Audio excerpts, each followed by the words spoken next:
Mike Reynolds is just a small-town mechanic at Riverside Airport, making ends meet by fixing everything from rusty tractors to old crop dusters.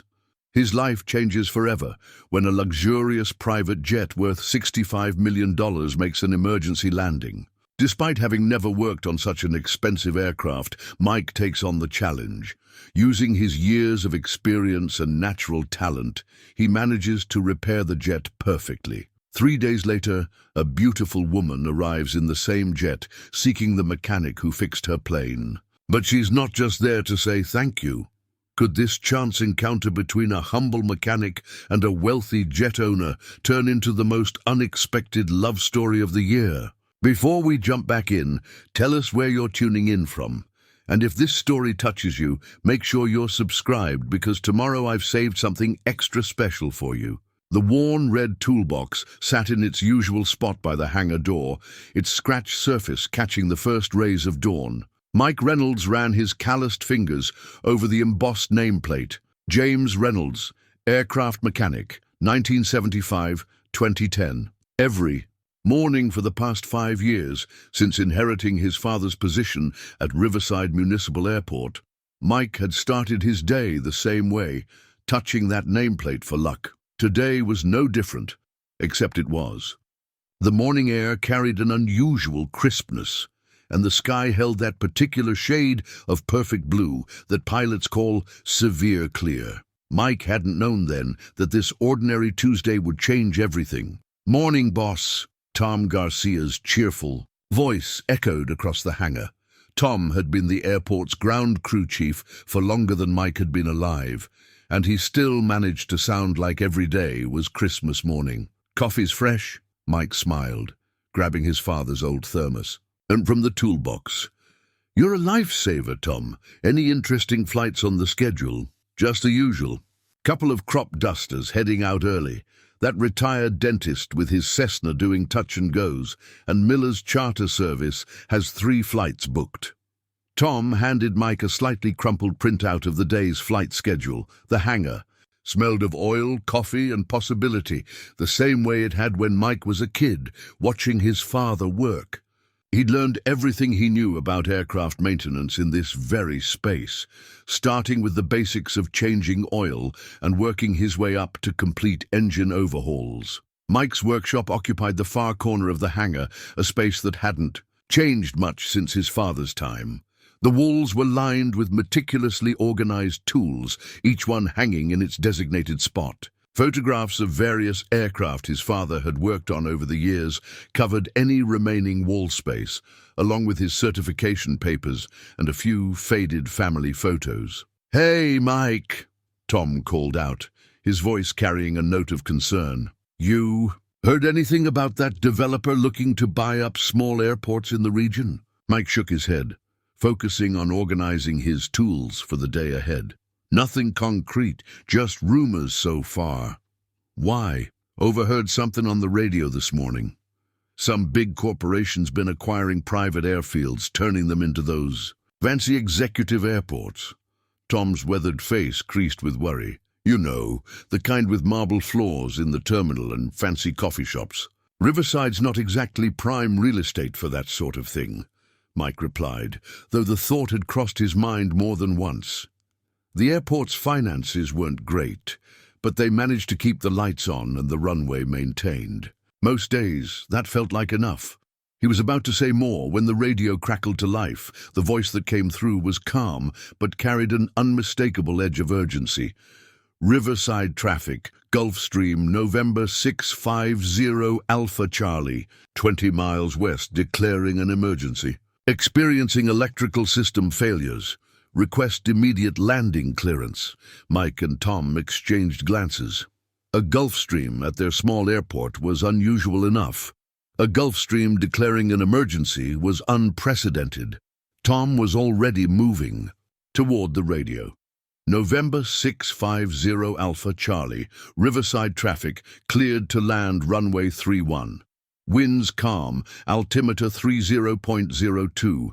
Emergency services will be standing by." Mike reached for his toolbox, his father's lessons echoing in his mind. Every emergency landing is an opportunity to save lives. The rest is just details. The red box felt heavier than usual as he carried it toward the hangar doors, ready to face whatever challenge was about to land on their runway. The morning sun caught the metal of his father's old wrenches through the open lid of the toolbox. These tools had fixed everything from crop dusters to vintage warbirds, but never anything as sophisticated as a modern Gulfstream. Mike took a deep breath, feeling the weight of the moment. Sometimes the biggest opportunities in life arrive dressed as emergencies. The distant whine of jet engines grew louder, and Mike could see the sleek shape of the aircraft on final approach. Whatever was wrong with that plane, he knew his life was about to change. He just didn't know how much. The Gulfstream G650 appeared out of the morning sun like a silver arrow, its approach steeper than normal, but controlled. Mike watched through narrowed eyes as the aircraft descended, noting how the landing lights weren't blinking, a clear sign of electrical problems. The jet's engines growled rather than whined, suggesting the pilot was flying with reduced computer assistance. Tom had already called the local fire department, and their single crash truck was positioned near the runway. More a gesture of preparedness than actual protection for an aircraft of this size. Mike gripped his father's toolbox tighter, mentally, reviewing everything he knew about Gulfstream electrical systems. The touchdown was perfect despite the emergency, the mark of an experienced pilot. As the jet taxied toward the hangar, Mike could see the cockpit instruments flickering through the windscreen. The aircraft rolled to a stop, and for a moment, everything was silent, except for the ticking of cooling metal. The main cabin door opened smoothly, and a man in a crisp pilot's uniform emerged. He was tall, middle-aged, with the kind of confident bearing that came from thousands of hours in. "The air, James Henderson," he called out as he descended the airstairs. "And you are?" "Mike Reynolds, lead mechanic." Mike stepped forward, conscious of his oil-stained coveralls next to the pilot's immaculate uniform. "Can you tell me what happened?"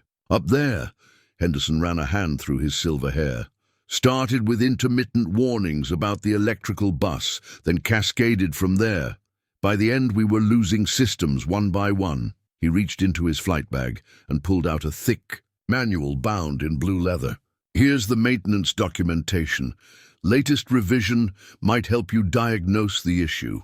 Mike took the manual, its pristine pages a stark contrast to his greasy hands. This wasn't the photocopied maintenance guide he used for the crop dusters. This was a technical document worth thousands of dollars, detailing every system of one of the most sophisticated private aircraft in the world. "Who's the owner?" Mike asked, already flipping through the manual's electrical diagrams.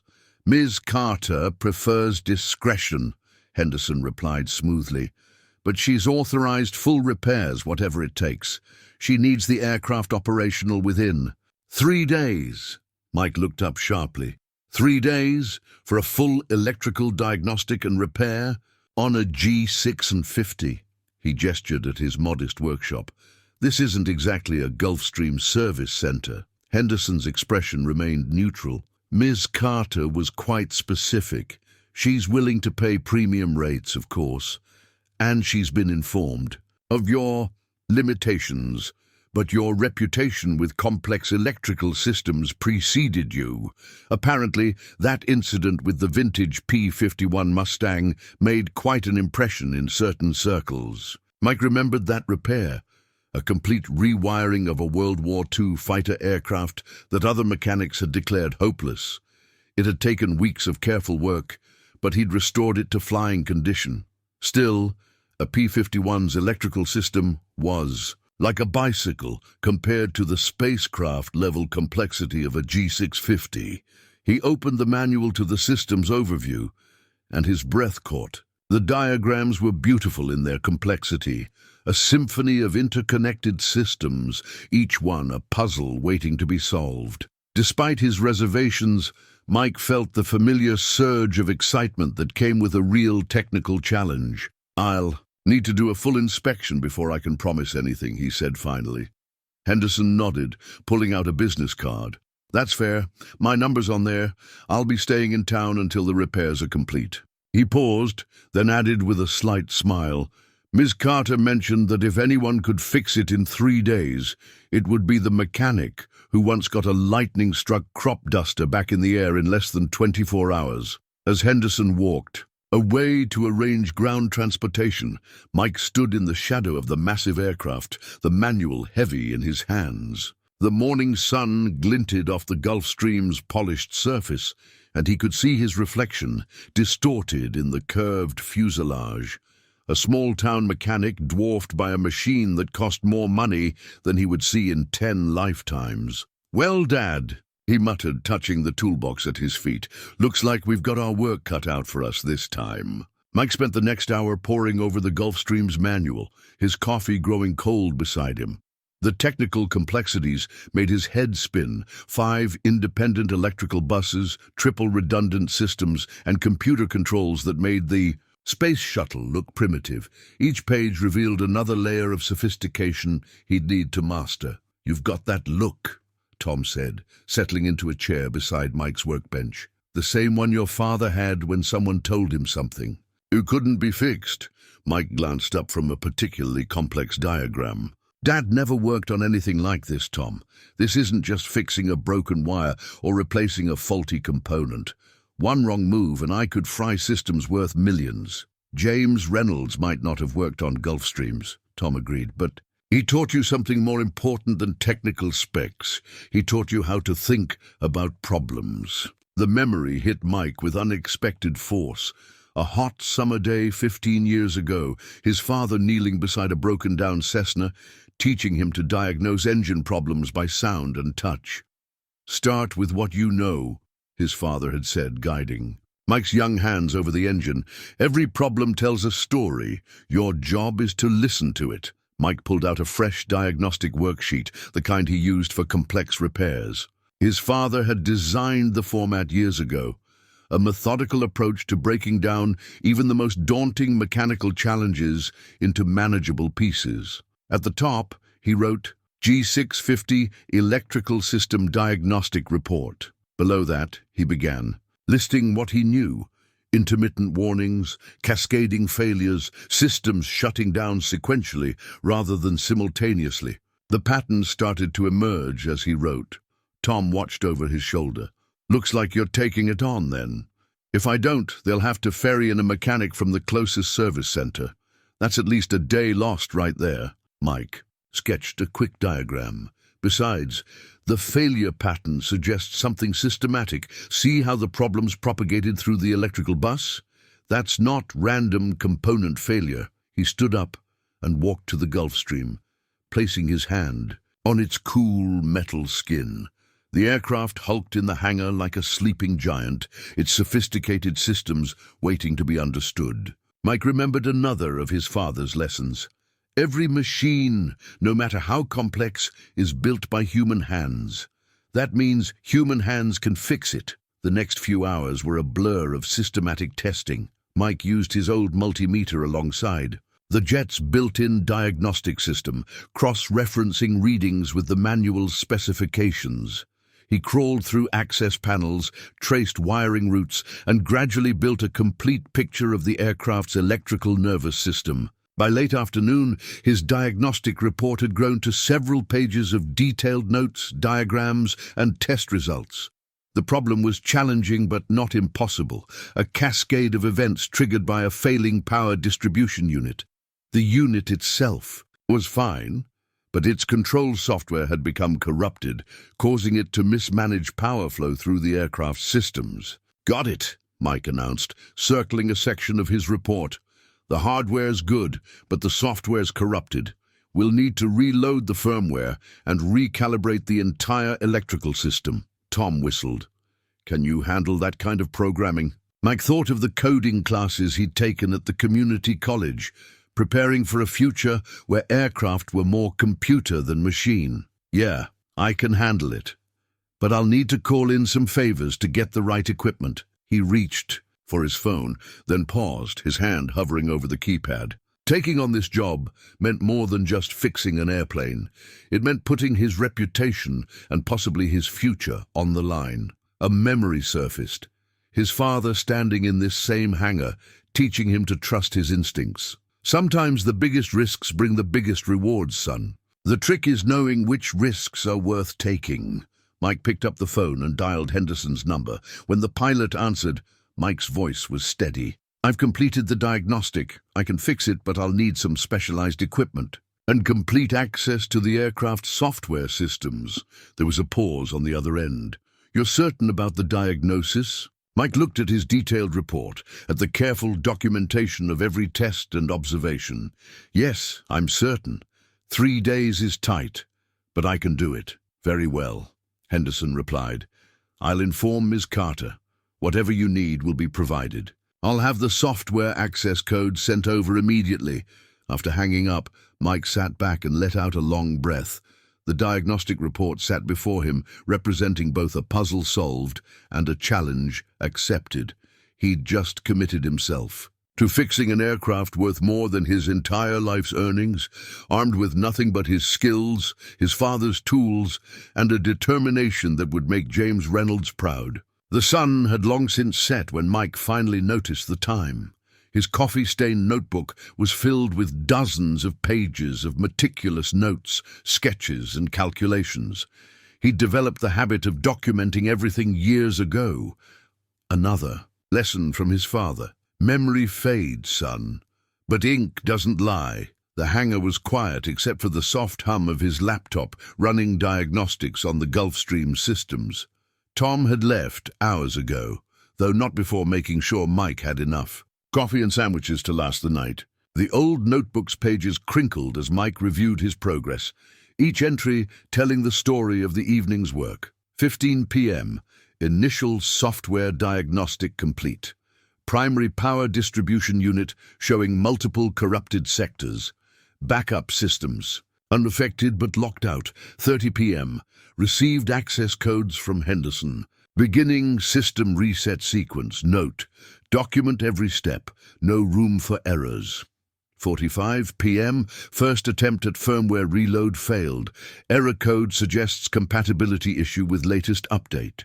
His phone buzzed. A text from Henderson. "Ms. Carter, requesting progress update." Mike looked at the jet looming in the dim hangar lights, then down at his notebook. The coffee rings on the pages marked the passing hours like timestamps, each stain a reminder of another challenge faced. "Making progress," he texted back. "Identified software corruption in power distribution unit, working on firmware solution." The response came quickly. "Ms. Carter appreciates your dedication. She's arranged for additional equipment to arrive tomorrow morning." Mike ran his hand over his tired eyes. The notebook entries were becoming harder to read as fatigue set in, but he couldn't stop now. He'd discovered something interesting in the aircraft's maintenance logs, a pattern that might explain the cascade failure. 30 p.m. Theory: recent software update conflicting with custom power management protocols. Need to check previous version numbers. The night deepened around him as he worked, the hangar's shadows growing longer. His father's voice echoed in his memory. "The night shift is when you really learn what an aircraft is trying to tell you. Everything's quieter, clearer." Mike flipped to a fresh page in his notebook, drawing a detailed flowchart of the power distribution system. The solution was there, hidden in the complexity of interacting systems. His pencil moved across the paper, connecting components, tracing electrical paths, revealing the underlying pattern. 15 a.m. Breakthrough. Custom power management software installed for specific flight profiles. Standard update disrupted calibration. Need to rebuild from backup and merge protocols. His phone buzzed again. This time it was Tom. "Get some sleep, kid. Can't fix a plane if you can't see straight." Mike smiled, adding another note to his growing collection. "EM, Tom's right. Better to start fresh. Key tasks for tomorrow: install new diagnostic equipment, restore backup software, merge custom protocols, begin recalibration sequence." He closed the notebook, its pages now a roadmap of the night's journey through the jets. Complex systems, The coffee stains, hurried sketches, and detailed notes told the story not just of a mechanical problem, but of a mechanic pushing his limits to solve it. Standing in the quiet hangar, Mike felt a strange connection to the aircraft. Like him, it was more than it appeared on the surface. Behind its luxury exterior lay sophisticated systems that required understanding, patience, and respect to maintain. Tomorrow would bring new challenges, but tonight he'd made real progress. He gathered his tools, carefully returning each one to its proper place in his father's toolbox. The notebook went into his back pocket, a habit unchanged since his apprentice days. As he locked up the hangar, Mike took one last look at the Gulf Stream. Its polished surface reflected the security lights, making it glow like some otherworldly visitor. In just a few days, this aircraft would either prove his abilities or break his reputation. But for now, in the peaceful dark of the airport night, it was just another machine waiting to be healed. He patted the notebook in his pocket, feeling the weight of its coffee-stained pages. Tomorrow would come soon enough, bringing with it new problems to solve and solutions to discover. For now, he had a plan, and in his experience, that was half the battle. The new diagnostic equipment arrived at dawn, sleek black cases containing tools worth more than Mike's annual income. But it was the circuit board in his hands that commanded his attention. Hidden behind 3 access panels and protected by a titanium housing, the damaged component told a story he hadn't expected. "This isn't just corruption," Mike muttered, examining the board under his magnifying lamp. "Something caused this damage." Tom leaned in for a closer look. "Lightning strike?" "No." Mike traced the hairline fractures in the circuit pathways. "This is stress damage. Like the board was running hot for a long time." He set it carefully on his workbench next to the new replacement unit that had arrived with the diagnostic gear. His phone chirped. Another message from Henderson. "Ms. Carter requesting video call in 15 minutes to discuss progress." Mike looked down at his oil-stained coveralls and ran a hand through his disheveled hair. Perfect timing. The call came through on a secure laptop provided with the diagnostic equipment. Mike had expected to see Henderson, but instead found himself facing a series of corporate executives in expensive suits. In the center of the screen sat a woman he assumed must be Miss Carter, though he could only see her silhouette against a bright window. "Mr. Reynolds." Her voice was clear and authoritative. "I understand you've discovered additional complications." Mike held up the damaged circuit board. "Yes, ma'am. The power distribution unit shows signs of physical stress. This goes beyond software corruption. Something's been pushing these systems beyond their designed limits." There was a moment of silence on the call. One of the executives leaned forward. "Are you suggesting operator error, Mr. Reynolds?" "No, sir. I'm suggesting someone modified these systems to perform beyond specifications. The custom software we found, it wasn't just for power management. Someone's been overclocking these systems." The silhouetted figure of Miss Carter shifted slightly. "Explain in layman's terms, please." Mike chose his words carefully. "It's like someone tuned a family sedan to run like a race car. It works for a while, but eventually things start breaking. Whoever modified this jet, they knew what they were doing, but they were pushing the equipment too hard. Can you fix it?" Ms. Carter's question was direct. "Yes, but not by just replacing parts and resetting software. We need to understand why these modifications were made in the first place. Otherwise, we risk the same problems happening again." Another executive spoke up. "That information is classified, Mr. Reynolds. Just fix the aircraft to factory specifications." Mike stood his ground. "With respect, sir, if we don't address the underlying issue, you'll be back here in a month with worse problems. These modifications were made for a reason. I need to know what that reason was to ensure a proper repair." The room on the video call fell silent. Finally, Ms. Carter spoke again. "Everyone out. I need to speak with Mr. Reynolds privately." Mike watched as the executives filed out of view. When they were gone, Miss Carter moved closer to the camera, finally revealing her face. She was younger than he'd expected, perhaps in her late 30s, with sharp features and intelligent eyes. The modifications were made to accommodate high-altitude research flights, she said quietly. We've been conducting atmospheric studies that require unusual flight profiles. The standard systems weren't adequate. Mike nodded, pieces clicking into place. That explains the custom power management. You needed extra juice for research equipment while flying at the edge of the envelope. Can you make it work safely? He looked at the damaged board again. Yes, but not in 3 days. Doing this right will take at least 5. You have 4, she replied, a slight smile touching her lips. And Mr. Reynolds, thank you for your integrity. Not many would have questioned those executives. After the call ended, Mike sat staring at the circuit board. 4 days to not just fix the jet, but redesign its systems to safely do what they'd been trying to force it to do. Part of him wanted to walk away. This was way beyond routine maintenance. But another part of him, the part that had learned at his father's knee that every problem was just a solution waiting to be found, was already sketching ideas in his notebook. "What do you think, Tom?" he asked, not looking up from his drawings. The old ground chief chuckled. "I think your father would say you're either crazy or brilliant." "Probably both." Mike picked up the damaged circuit board, studying its intricate pathways. "Well, Dad always said the best mechanics are a little bit of both." Mike had been staring at the same circuit diagram for 2 hours when he noticed the photograph. It had fallen from his father's toolbox, a creased, faded image of James Reynolds working on an old military aircraft.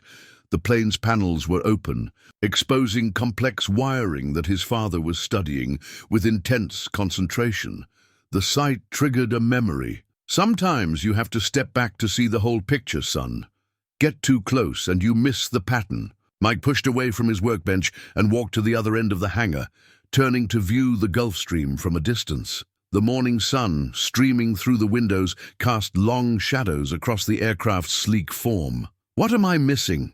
he muttered, pulling out his phone to review the high-altitude flight data Ms. Carter had reluctantly shared. The numbers told a story. Research flights pushing the aircraft to 51,000 feet, holding pattern times far beyond normal operations. Unusual power demands from unspecified equipment. He glanced back at his father's photo. James Reynolds had been working on a high-altitude reconnaissance aircraft in that image, one designed to operate at the edge of the atmosphere. The solution hit Mike like a thunderbolt. "Tom," he called out, rushing back to his workbench. "I need you to look at something." The ground chief appeared moments later, wiping grease from his hands. "Got something?" Mike was already sketching frantically in his notebook.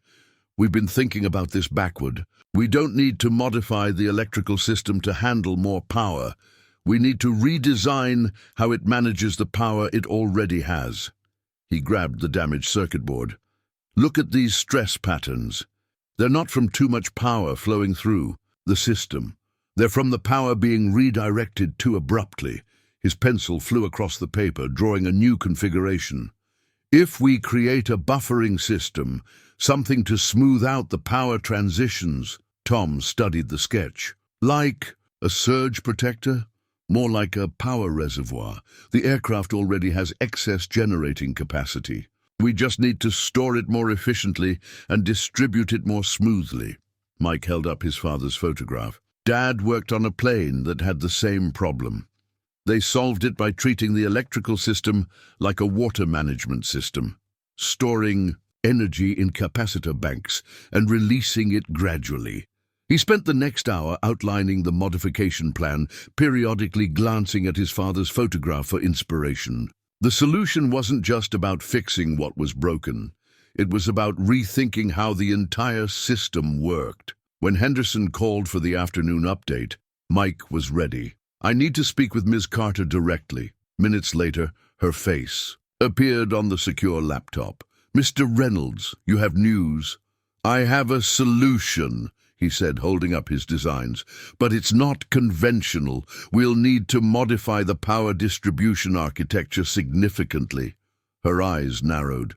"The board won't approve experimental modifications." "This isn't experimental. It's based on proven technology from high-altitude military aircraft. My father worked on the original design." He held up the photograph. "The principles are the same. We're just applying them to modern systems." There was a long pause as Ms. Carter studied him through the screen. "And you're certain this will work?" "Yes, but I'll need authorization to modify the aircraft's power management software, and we'll need to fabricate some custom components." She nodded slowly. "I'll have Henderson send you the authorization codes, but Mr. Reynolds..." Her expression softened slightly. "Thank you for finding a real solution, not just a quick fix." After the call ended, Mike sat looking at his father's photograph. The similarities were striking. Both of them hunched over complex systems, seeking solutions that others might have missed. He carefully returned the photo to its place in the toolbox, but left it visible as a reminder. Tom appeared with fresh coffee. "Your old man would be proud, you know.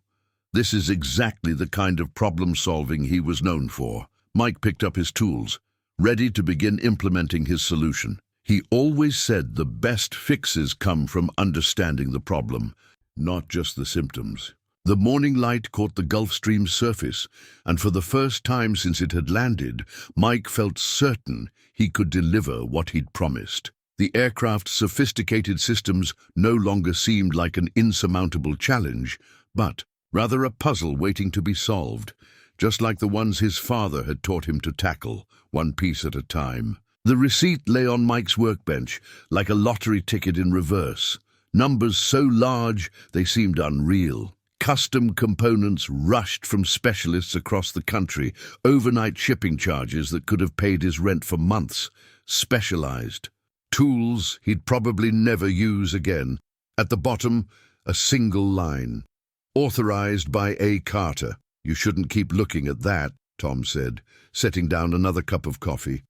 "It'll give you heartburn." Mike nodded, but couldn't help doing the math again. The total cost of parts and equipment was more than he'd earned in 5 years. "If this doesn't work, it'll work," Tom interrupted. "Now stop worrying about the money and focus on the job." The past 36 hours had been a blur of intense concentration and precise work. Mike had installed the new power management system piece by piece, testing each connection before moving to the next. The custom components had arrived in sealed containers marked with security clearance levels he didn't know existed for civilian aircraft. His modifications were coming together exactly as planned. The new power reservoir system was elegant in its simplicity, using military-grade capacitors to store and distribute energy more efficiently than the original design. Each component had been carefully calibrated to handle the extreme conditions of high-altitude research flights. Henderson had been watching the progress closely, sending hourly updates to Ms. Carter. The pilot's initial skepticism had gradually transformed into cautious admiration as he witnessed Mike's methodical approach to the rebuild. "Ms. Carter wants to know if we're still on schedule," Henderson said, approaching the workbench. Mike checked his watch. "Final system integration in 2 hours. Full testing by midnight. We'll be ready for her arrival tomorrow morning." The pilot nodded, looking at the scattered components and tools. "I've never seen modifications like this before." "That's because most people try to force more power through the system," Mike explained, reaching for a specialized calibration tool. "We're teaching the system to use its power more intelligently." The next 2 hours passed in focused silence as Mike completed the final connections. Each wire, each circuit, each line of code had to be perfect. The receipt's astronomical figures kept flashing in his mind, but he pushed them aside, concentrating instead on his father's voice. "Quality isn't about the cost of the parts, it's about the care in putting them together." As midnight approached, Mike initiated the final diagnostic sequence. The aircraft's systems came online one by one, each one reporting optimal performance. The power distribution readings were better than factory specifications, with the new reservoir system providing an extra margin of safety for high-altitude operations. "It's done," Mike announced, watching the final test results scroll across his screen. All systems green, power efficiency increased by 23%. Henderson immediately pulled out his phone to call Ms. Carter. Mike barely heard the conversation, his attention fixed on the diagnostic readings. Every number was perfect, every system synchronized. He had done more than fix the aircraft, he had made it better. Tom appeared with a broom, beginning his end-of-day routine. "You know what this means, don't you?" Mike looked up. "That we finished ahead of schedule. That you just proved you can work on any aircraft in the world." Tom gestured at the receipt. "Those numbers, they're not a burden, they're proof that you belong in the big leagues." Mike carefully folded the receipt and tucked it into his father's toolbox. Tomorrow, Ms. Carter would arrive to inspect their work. The astronomical figures on that piece of paper represented not just parts and labor, but trust. Trust that a small-town mechanic could solve a problem that had stumped the experts. As he began cleaning his tools, Mike felt a deep satisfaction that had nothing to do with money. He had taken on the biggest challenge of his career and succeeded, not by following the manual, but by applying the principles his father had taught him. Understand the problem, trust your instincts, and never be afraid to find a better way. The Gulf Stream stood quietly in the hangar, its systems humming with new efficiency, ready for whatever tests Ms. Carter would demand tomorrow. Mike had done his part. Now he just had to wait and see what tomorrow would bring.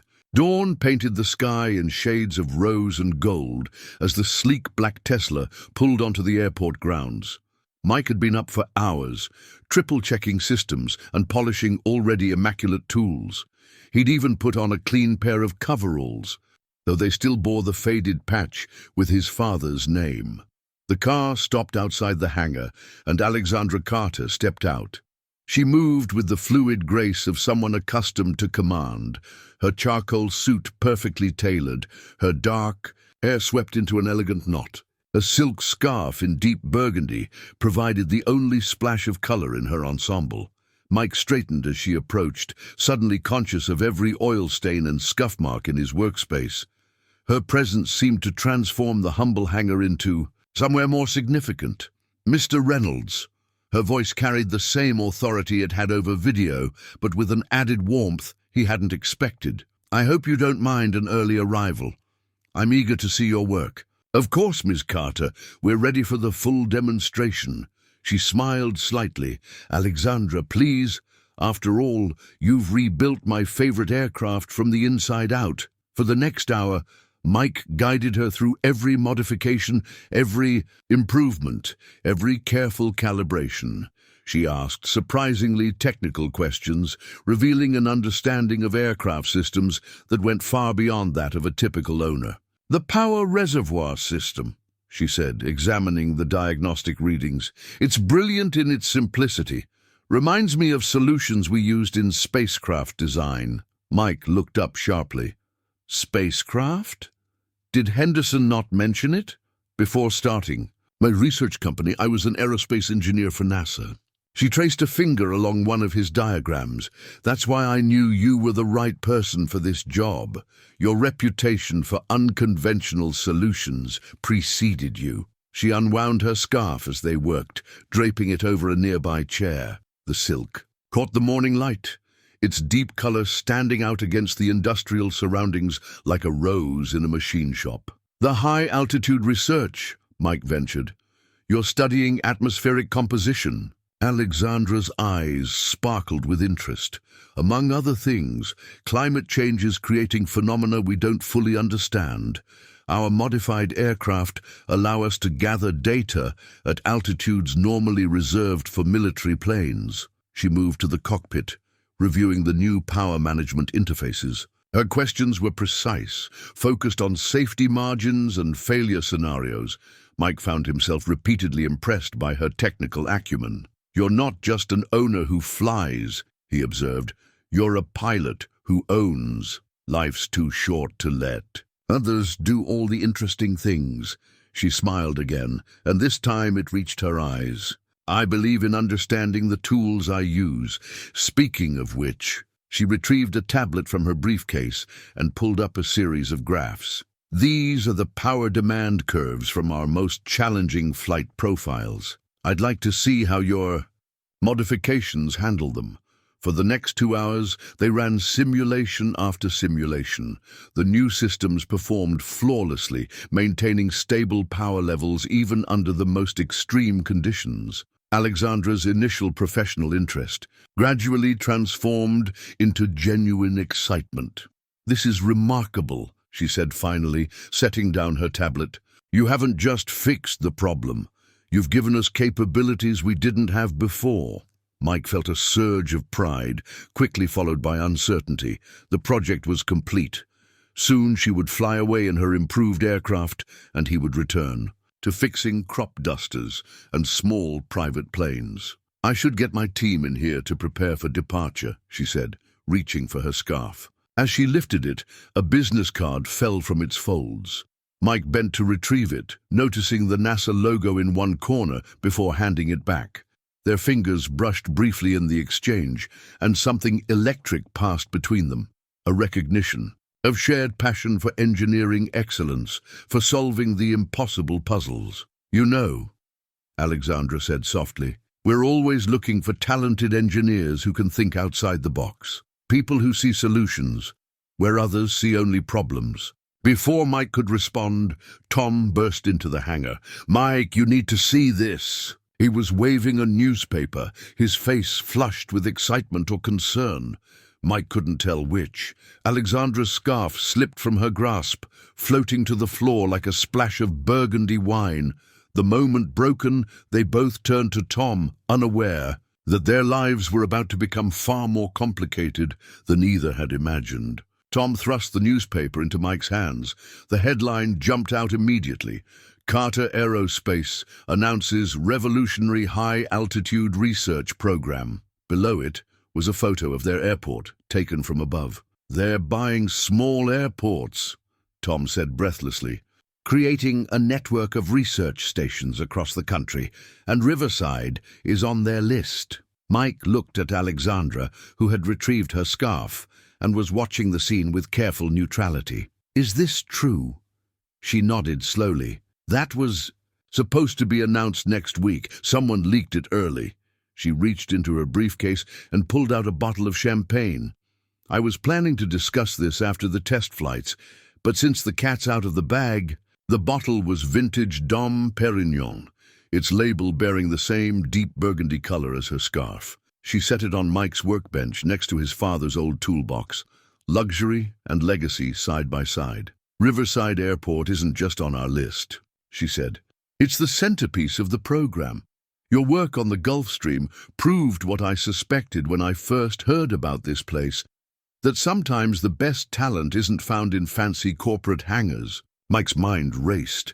The emergency landing. It wasn't really an emergency, was it?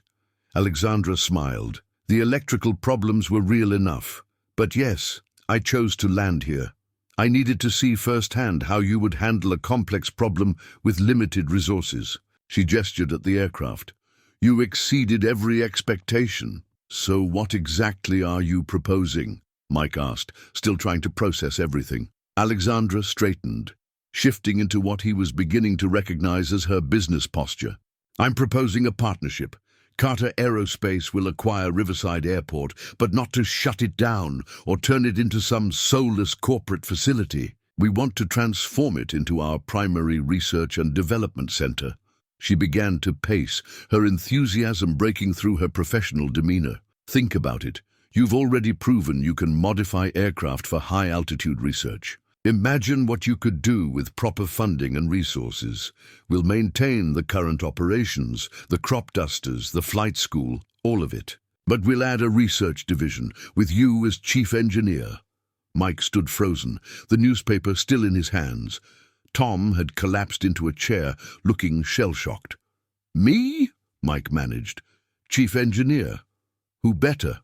Alexandra stopped, pacing, and faced him directly. You solved in 3 days what our corporate engineers couldn't figure out in 3 months. You improvised solutions that our best minds hadn't considered. And most importantly, you understand that sometimes the old ways and the new need to work together.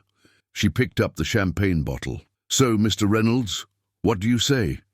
Will you marry your extraordinary talents to our vision for the future? The hangar fell silent except for the distant sound of a crop duster taking off. Mike looked around at his father's tools, at the aircraft he'd just rebuilt, at Tom's hopeful face, and finally at Alexandra Carter, brilliant, beautiful, and offering him everything he'd never dared to dream of. The current staff, he asked, they all keep their jobs? Every single one, she confirmed, with raises and improved benefits. This isn't a corporate takeover, Mike, it's an evolution.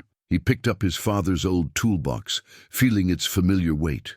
Dad always said opportunities come disguised as challenges. Smart man, Alexandra said softly. I wish I could have met him. Mike set down the toolbox and extended his hand.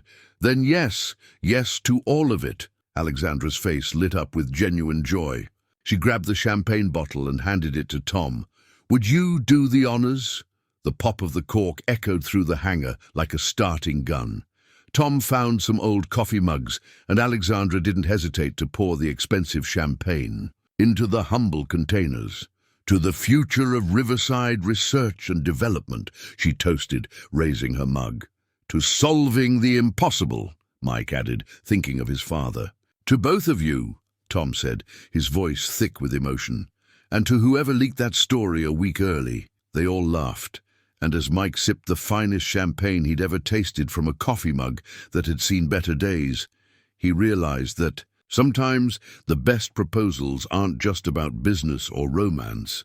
They're about finding someone who sees the same possibilities you do. The Riverside Gazette's front page screamed, "Local airport to become high-tech research hub."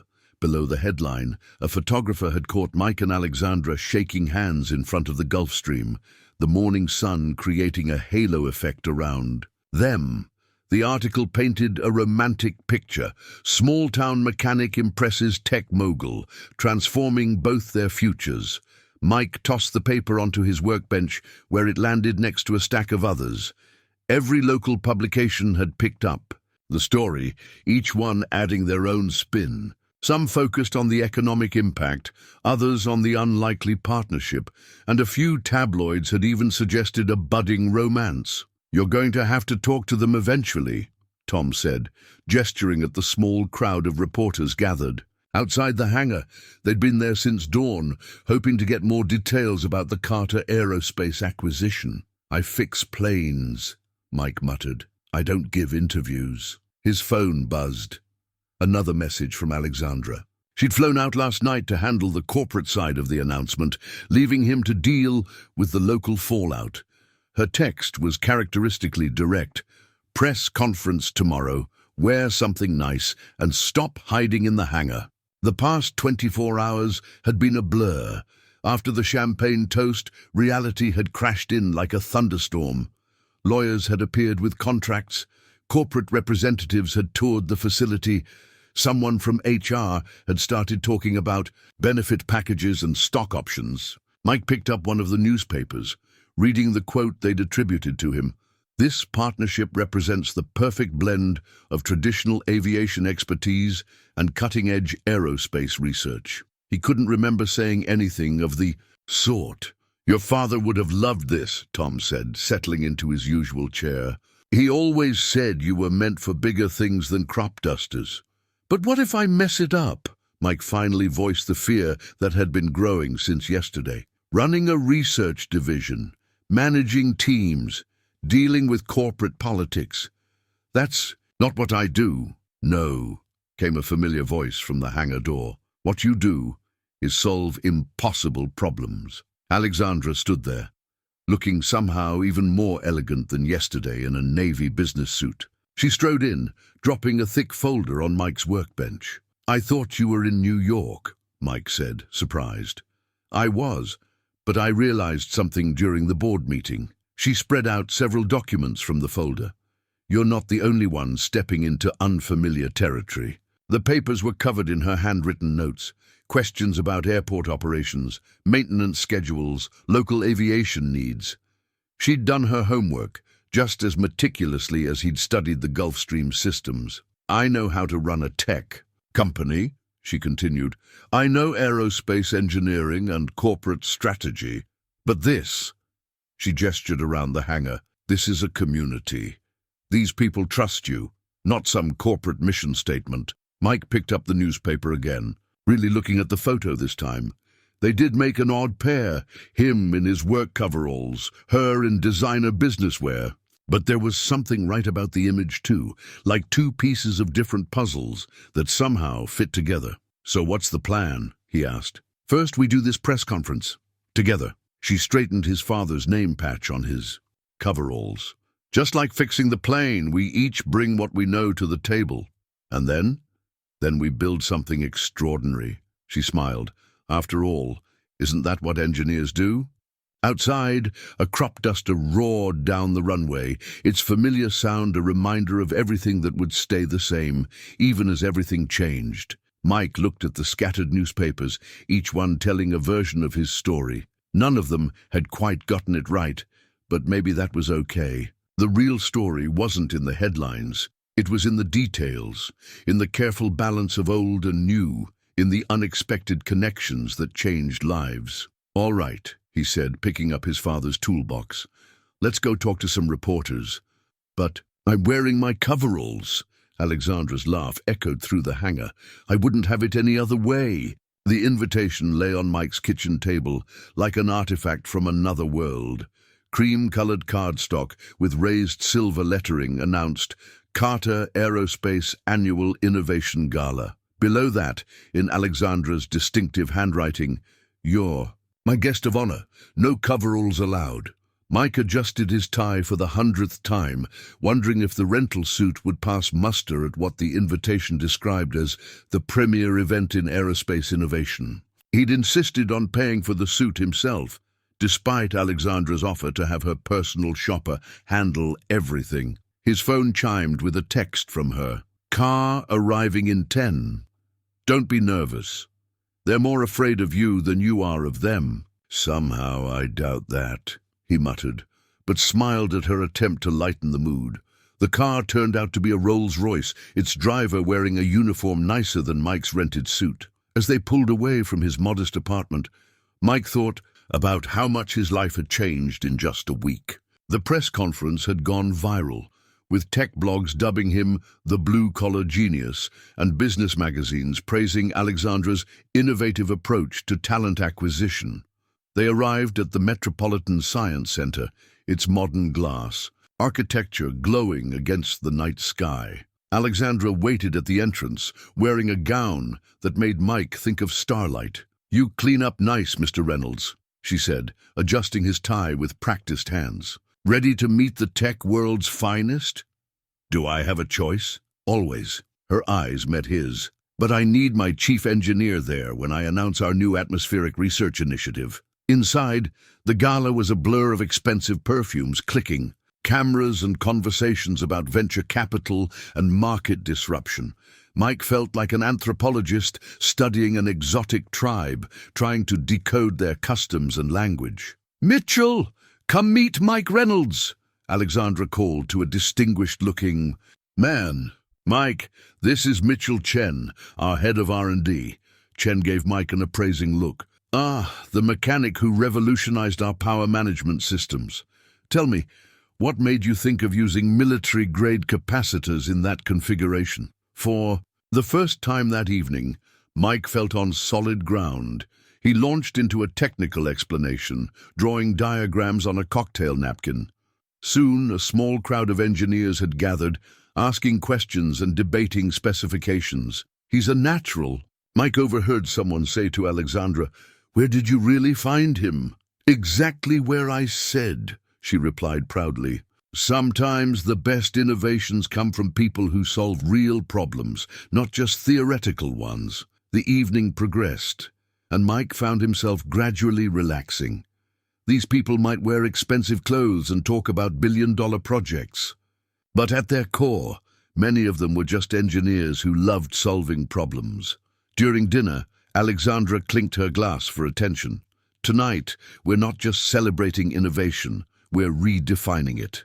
Our new Riverside Research Division represents a fusion of practical expertise and theoretical brilliance. She gestured to Mike. Our chief engineer embodies this approach. In 3 days, he solved a problem our best teams had struggled with for months. Not because he had better resources or more advanced degrees, but because he understood something fundamental. Sometimes the best solutions come from combining old wisdom with new technology. The crowd applauded, and Mike felt his face flush. Alexandra continued, outlining their plans for atmospheric research and sustainable aviation technology. The invitation card in his pocket suddenly felt like a passport to a new world, one where his practical knowledge was valued as highly as any advanced degree. Later, as they stood on the center's rooftop terrace watching the city lights, Alexandra asked, "So, survived your first gala?" "Barely," Mike chuckled, "though I think I accidentally agreed to give a lecture series on practical engineering solutions. I heard the university regents were quite impressed."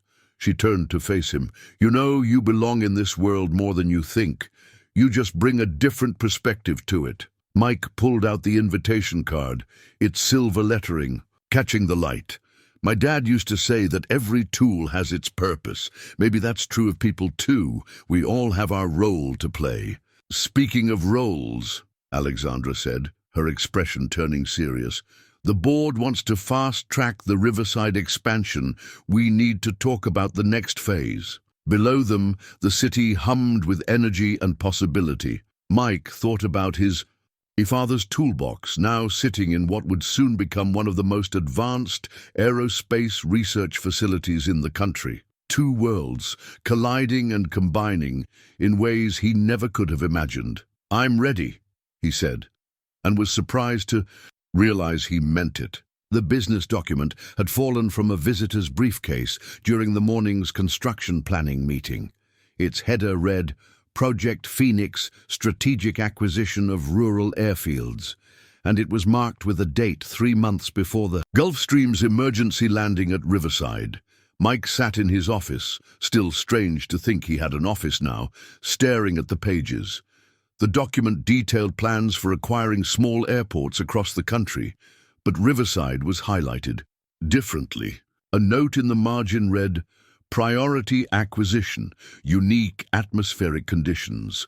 Pursues existing talent, make this essential to Phase 2. They had been scouting him, studying him, long before the aircraft's emergency landing. The realization settled, like a cold weight in his stomach. His phone buzzed. "Alexandra, meeting with investors in 30 minutes. Need you there." He slipped the document into his father's toolbox, which now sat beside his desk, like a bridge between his past and present. The construction noise outside reminded him of how quickly things were changing. The new research hangar was already taking shape, its modern lines a stark contrast to the old facilities. "Mike," Tom appeared in the doorway, "you might want to see this." He followed Tom to the old hangar, where a team of contractors was removing panels from the wall. Behind them, they found old electrical conduits that weren't on any airport diagram. "Those aren't standard aviation cables," Mike said, examining the thick shielding. "No," Tom agreed. "They look military-grade, like something you'd use for classified research," Mike finished. "Dad never mentioned anything about military work here." "Maybe he couldn't," Tom lowered his voice. "I always wondered why he turned down those big airport jobs. Maybe he was already working on something more important." Mike's mind raced. The document in his toolbox suddenly seemed less threatening and more like a piece of a larger puzzle. He pulled out his phone to text Alexandra, then hesitated. The investors were already gathering in the new conference room when Mike arrived. Alexandra stood at the head of the table, commanding attention in a blue suit that matched the corporate logos on the presentation screens. "Mike, perfect timing," she said.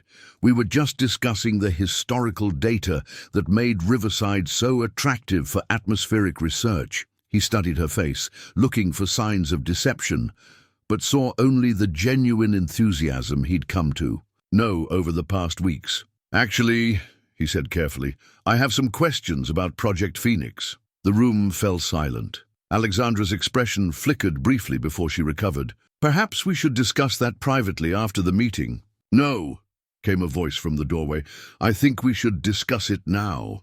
James Henderson stood there, holding a folder identical to the one in Mike's toolbox.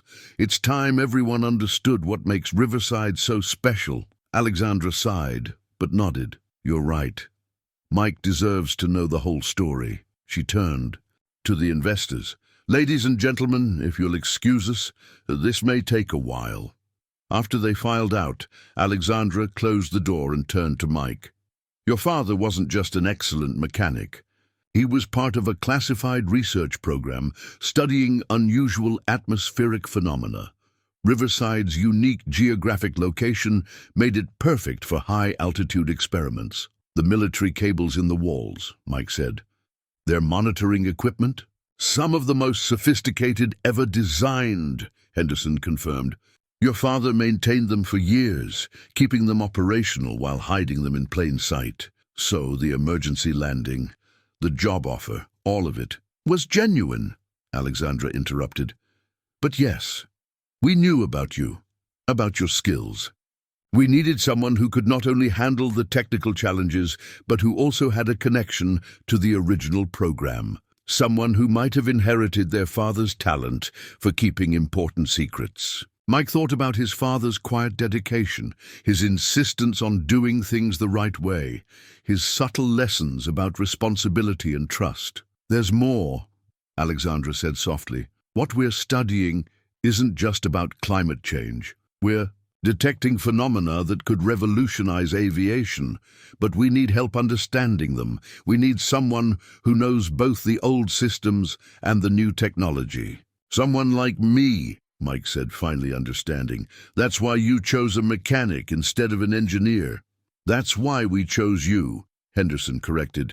"Because you're both." The construction sounds outside seemed to fade as Mike processed this new reality. His father had been part of something extraordinary, and now he was being invited to continue that legacy, but on a scale he never imagined. The resignation letter sat unfinished on Mike's computer screen, cursor blinking accusingly after the words, "I hereby tender my..." He'd started and deleted it 5 times already, each version attempting to explain why he needed to walk away from the biggest opportunity of his life. The morning's revelations had shaken him more than he wanted to admit. His father's secret work, Alexandra's careful orchestration of their meeting, the hidden purpose of Riverside Airport. It all felt too big, too overwhelming. A knock at his office door made him quickly minimize the screen. Alexandra stood there, her usual confidence tempered by concern. "Can we talk?" she asked. "About which part?" Mike replied. "The part where you investigated me before we met, or the part where my father's whole career was classified?" She closed the door and sat down. "I understand you're angry." "I'm not angry. He struggled to find the right word. "I fix planes, Alexandra. That's what I do. Now you're telling me I'm part of some secret research program? You're more than just a mechanic, and you know it." She leaned forward. "What we're doing here could change aviation forever. Your father understood that. My father kept secrets from me my entire life. To protect you," she said softly, "and to protect the work that's more important now than ever." Before she could continue, Tom burst in without knocking. "Mike, we've got a problem. The old monitoring equipment is picking up readings like nothing we've ever seen." Mike instinctively reached for his toolbox, then stopped. "That's not my department anymore, is it? Better call in the corporate engineers." "Mike," Alexandra's voice held a note of warning. "Don't do this." But he was already moving, pulling up the resignation letter on his screen and turning the monitor toward her. "You know what's funny? I actually started writing this before Tom came in." Her face fell as she scanned the unfinished letter. "So that's it? You're just going to walk away? Isn't that better than being manipulated into staying?" "Nobody manipulated you into rebuilding that Gulf Stream," she shot back. Nobody manipulated you into developing a breakthrough power management system. That was all you. The monitoring equipment's alarm grew louder, its urgent beeping filling the tense silence between them. Tom shifted uncomfortably by the door. "Those readings are getting worse," he said. Mike looked between the resignation letter and his father's toolbox, feeling torn between anger and duty. Alexandra stood and faced him directly. "You want the whole truth? Fine. We didn't just choose you because of your father's connection. We chose you because you have something rare, the ability to see beyond conventional solutions. That's not manipulation, that's recognition." The alarm's pitch increased. Through the window, Mike could see strange atmospheric distortions forming. Above the runway, like heat waves but more structured. "What is that?" he asked, professional curiosity temporarily overriding his anger. "That," Alexandra said, "is why we need you. These phenomena are becoming more frequent, more intense. They affect aircraft in ways we don't fully understand. Your father helped develop the original monitoring system, but now we need someone who can bridge the gap between his old technology and our new methods." Mike's fingers hovered over the keyboard, one keystroke away from completing his resignation, but the engineer in him couldn't look away from the readings on the monitoring equipment. "The pattern," he muttered. "It's similar to the power fluctuations in the Gulf Stream." Alexandra nodded. "Now you're getting it. These atmospheric anomalies are affecting modern aircraft in ways the original researchers never anticipated. We need someone who understands both worlds." The resignation letter glowed on the screen, waiting for his decision. Outside, the strange distortions were growing more pronounced. Tom cleared his throat. "Mike, whatever you're going to do, we need to do something about those readings. They're stronger than anything in the historical data." Mike looked at his father's toolbox one more time, remembering all the lessons it represented. Not just about fixing planes, but about responsibility, about using your skills when they're needed most. He reached for the mouse, and Alexandra held her breath. With 3 quick clicks, he closed the resignation letter without saving. "Show me the historical data," he said. "All of it. If we're doing this, we're doing it right." Alexandra's relief was visible, but Mike held up a hand. "Don't celebrate yet. I'm not promising to stay. I'm just promising to solve this problem. After that, we talk. About everything. No more secrets." She nodded solemnly. "No more secrets." The alarm continued its urgent warning as they hurried toward the monitoring station. Whatever was happening. In the skies above Riverside, it was about to push both old and new technology to their limits. The old business plan was buried deep in James Reynolds' files, its pages yellow with age. Mike found it while searching through his father's records for information about the atmospheric anomalies. The document was dated 20 years ago, and the letterhead bore a familiar name, Carter Industries. "Alexandra," he called out, not taking his eyes off the paper, "I think you need to see this." She hurried over from the monitoring station where she'd been analyzing data. The atmospheric disturbances had subsided, but they'd left behind a mystery that had kept them working through the night. "That's my father's company," she said, recognizing the letterhead. "Before I took over and rebranded it as Carter Aerospace." "Read page 3, Mike said quietly. Her eyes scanned the document, widening as she understood. "This is a proposal for a joint research program between Carter Industries and your father." He turned it down, Mike said, flipping to the last page, where his father's neat handwriting filled the margins. He wrote that the technology wasn't ready, that pushing too fast could be dangerous. "And my father didn't take that well," Alexandra finished, sinking into a chair. "I remember now. I was just a kid, but I remember him being angry about some small-town mechanic who'd derailed his plans." The monitoring equipment hummed quietly in the background as they absorbed this revelation. 20 years of history suddenly shifted into new perspective. "That's why you really came here, isn't it?" Mike asked. "To finish what your father started." Alexandra shook her head. "Not exactly. I came here to prove him wrong, to show that your father was right. She pulled out her tablet and opened a file. Look at these readings from the past decade. The phenomena are exactly what James Reynolds predicted would happen if we pushed atmospheric technology too quickly. Mike studied the graphs, recognizing patterns similar to what they'd seen in the Gulf Stream's power system. The aircraft modifications. We're an attempt to work with these anomalies rather than fight them, she finished. Just like your power reservoir solution. You instinctively understood what your father knew 20 years ago, that sometimes slower is better. Tom appeared with fresh coffee, taking in their serious expressions. Found something in the old man's files? Found our answers, Mike said, spreading out the documents. Dad wasn't just maintaining monitoring equipment, he was running his own research program, gathering data to prove his theories about atmospheric stability. And now those theories are proving correct, Alexandra added.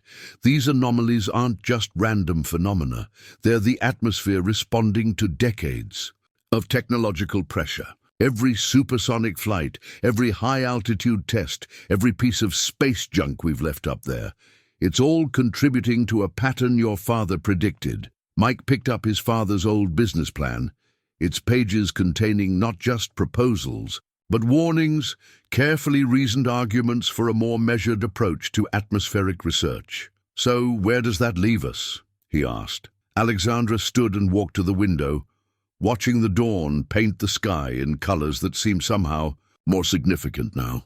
It leaves us exactly where we need to be. Your father understood the problems, you understand the solutions, and I have the resources to make those solutions reality. She turned back to face him. I didn't manipulate you into this partnership. Mike, I sought you out because I genuinely believed you were the right person to help fix these problems. Finding out about our father's connection, that just confirms what I already knew. Mike looked at the old business plan, then at the modern monitoring equipment surrounding them. In the distance, construction crews were arriving to continue work on the new research facility. Dad always said every problem has a history, he mused, understanding that history is part of finding the solution. Smart man, Alexandra smiled. So, are we still a team? Mike stood and offered his hand. Partners. But this time with all the cards on the table. As they shook hands, Tom cleared his throat. Well, if we're done with the family history lesson, those atmospheric readings left us with some pretty interesting data to analyze. Mike and Alexandra shared a knowing look. The past might have brought them together, but it was the future that would truly test their partnership. Let's get to work, Mike said, carefully returning his father's business plan to its file. Some documents were worth keeping close. Not just for their historical value, but for their reminder that the best solutions often come from understanding what came before. The joint venture agreement looked different from typical corporate contracts. Instead of dense legal text, it included detailed technical specifications and hand-drawn diagrams. Mike and Alexandra had spent days crafting it together, combining her corporate expertise with his practical approach. Reynolds Carter Atmospheric Research, Alexandra read from the cover page, has a nice ring to it. They sat in the newly completed research facility where old and new technologies merged seamlessly. The original monitoring equipment had been carefully integrated into state-of-the-art systems, creating something unique in the aviation world. Your lawyers are gonna hate this agreement, Mike said, pointing to a section he'd insisted on including, especially the part about maintaining regular flight services for the local community. Let them hate it. This is about more than corporate interests. She traced the embossed logo they'd designed together, a stylized wing incorporating elements from both their father's original work. This is about doing things right. The first results from their combined research were already promising. Mike's power reservoir system, originally designed for the Gulf Stream, had proven adaptable to a wide range of aircraft. When combined with the atmospheric data from James Reynolds' monitoring equipment, it opened new possibilities for safe, high-altitude flight. Tom knocked and entered, carrying a tablet displaying the latest readings. You two might want to see this. The new sensors are picking up patterns we never could detect before. The data showed complex interactions between aircraft systems and atmospheric conditions, validating theories that both their fathers had only glimpsed. Mike's practical innovations, merged with Alexandra's advanced technology, were revealing secrets of the sky that neither could have discovered alone. We need to adjust the monitoring grid, Mike said, sketching a quick modification on his notepad. If we calibrate the old sensors to work in parallel with the new ones, we can create a three-dimensional map of the phenomena, Alexandra finished, already pulling up the relevant specifications on her tablet. They'd developed this easy synchronicity over the past weeks, each anticipating the other's thoughts. The door opened again, this time admitting a group of young engineers, the first team they'd hired together. Each had been chosen not just for their technical skills, but for their ability to appreciate both traditional aviation and cutting-edge aerospace technology. "The test flight is ready," one reported. "We've implemented the modifications you suggested." Mike and Alexandra shared a glance. This would be the first official flight test of their combined innovations, a practical demonstration of everything the agreement represented. "Let's do it," Alexandra said, standing. She hesitated, then added, "Together?" Mike picked up his father's toolbox, now complemented by some of the most advanced diagnostic equipment available. Together, they walked out to the runway where an aircraft waited, its systems modified according to their new designs. The morning sun caught the Reynolds Carter logo on its tail, and for a moment Mike could almost imagine his father standing there, nodding in approval. The test pilot ran through his pre-flight checks while Mike and Alexandra monitored the readings. Everything they'd worked for came down to this moment, the proving of their theory that the best solutions came from combining wisdom with innovation. "Ready?" Alexandra asked, her hand hovering over the initiation sequence. Mike thought about the agreement waiting in the office, about the partnership it represented, not just between companies, but between approaches to problem-solving, between past and future, between two people who saw the same vision. "Ready," he confirmed. The aircraft took off smoothly, its enhanced systems responding perfectly to the atmospheric conditions. As it climbed, the monitoring equipment showed exactly what they'd predicted, a harmonious interaction between machine and sky, achieved through the marriage of experience and innovation. Tom appeared beside them, watching the ascending aircraft. "You know what your fathers would say about this?" Mike and Alexandra answered in unison, "That we did it right." The joint venture agreement might have been just paper and ink, but what it represented was flying overhead, proving that the best partnerships aren't just about combining resources, they're about combining perspectives, respecting history while embracing the future, and understanding that the most powerful innovations often come from unexpected collaborations. The ring wasn't fancy. A simple band of titanium salvaged from an old aircraft part, carefully shaped and polished in Mike's workshop during quiet evening hours. It represented everything about their relationship, unexpected, practical, and born from the union of old-world craftsmanship and modern precision. Mike turned it over in his hands as he sat in the hangar after hours. The test flight's success had marked a turning point for their partnership, but something else had been growing alongside their professional collaboration, something neither of them had planned for. "I thought I'd find you here," Alexandra's voice echoed through the quiet space. She'd changed from her corporate attire into jeans and a Carter Aerospace polo shirt, looking more relaxed than she had in weeks. "Just thinking," Mike replied, quickly pocketing the ring. She settled beside him on the workbench, their shoulders touching comfortably. "About the test flight? About everything. How different things were just a few months ago. How one emergency, landing changed everything. Not just the landing," she said softly, "the person who fixed it." Their eyes met, and Mike felt the same spark he'd experienced that first day, not just attraction, but recognition of a kindred spirit. Someone who understood the joy of solving impossible problems, of making things work when others said they couldn't. You know, Alexandra continued, when I first planned to acquire this airport, I thought I knew exactly how everything would unfold. The technical challenges, the business integration, all of it.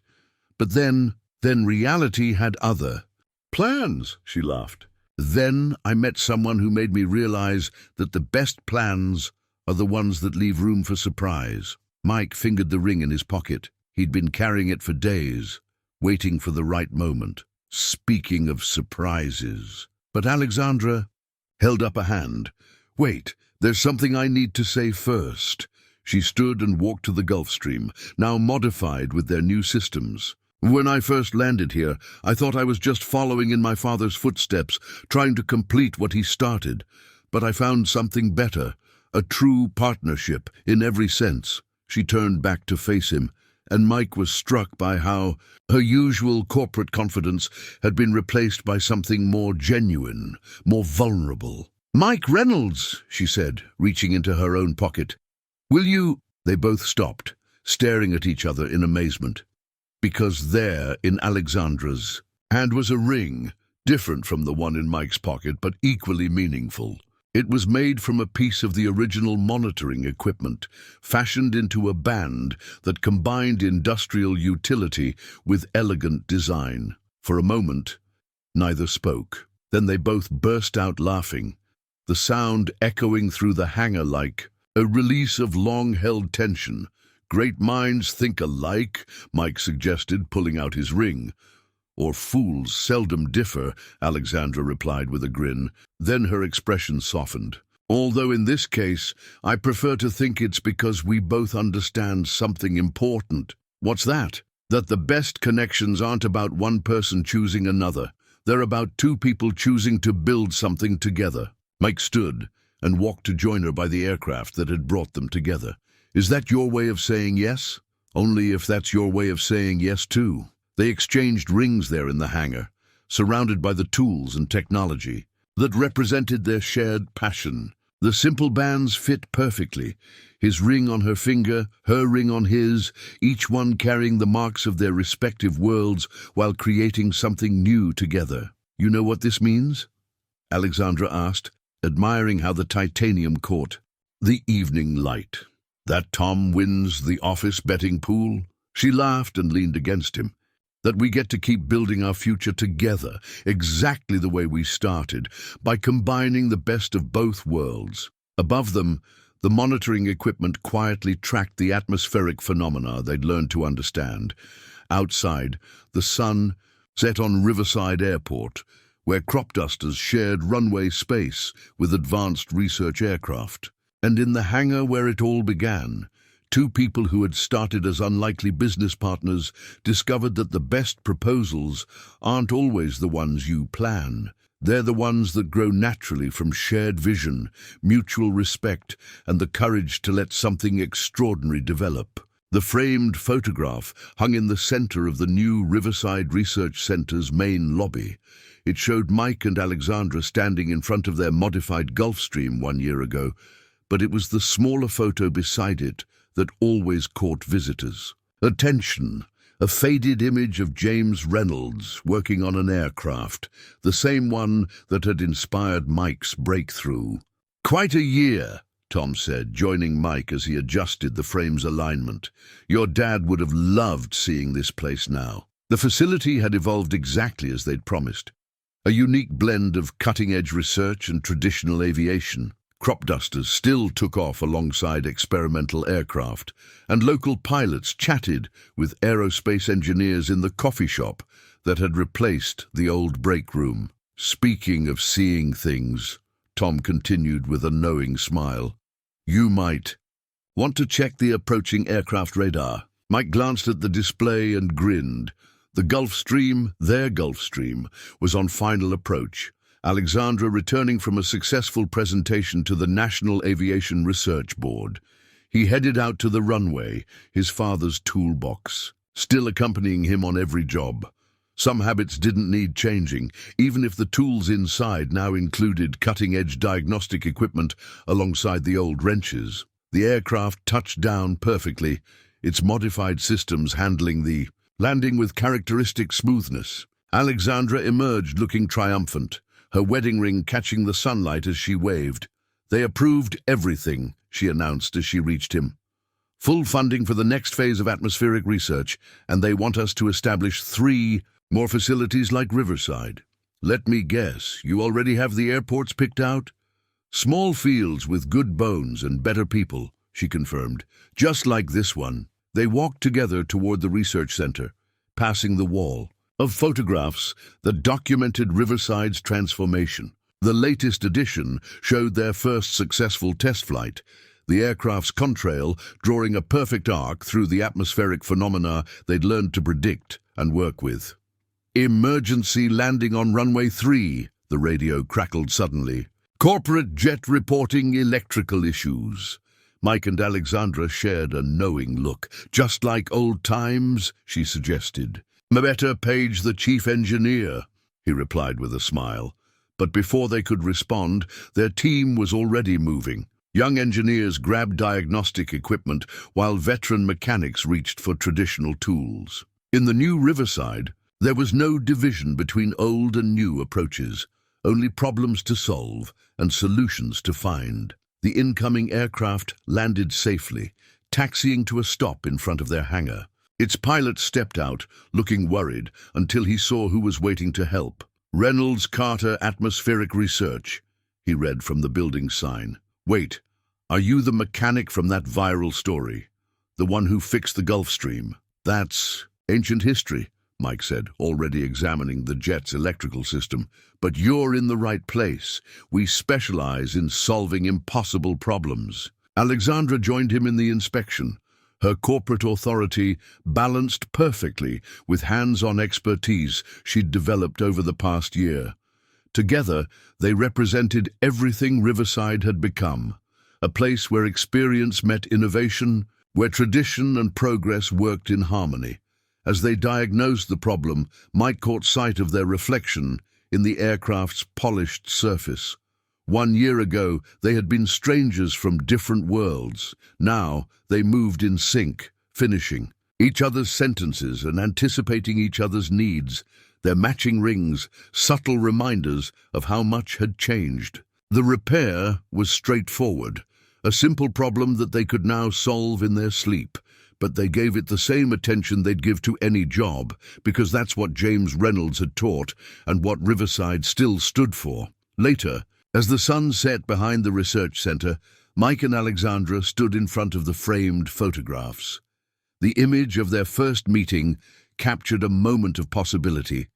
2 people who had no idea they were about to change not just their own lives, but the future of aviation itself. "Ready for another year of impossible problems?" Alexandra asked, squeezing his hand.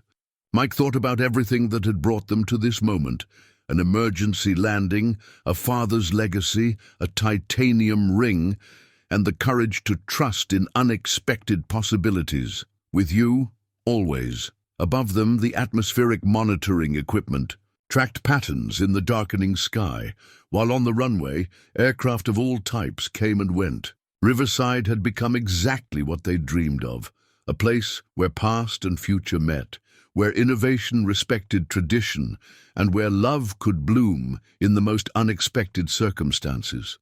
The framed photos watched over it all, reminding everyone who passed through that sometimes the best stories start with a broken-down aircraft and a mechanic who dared to say yes to an impossible challenge.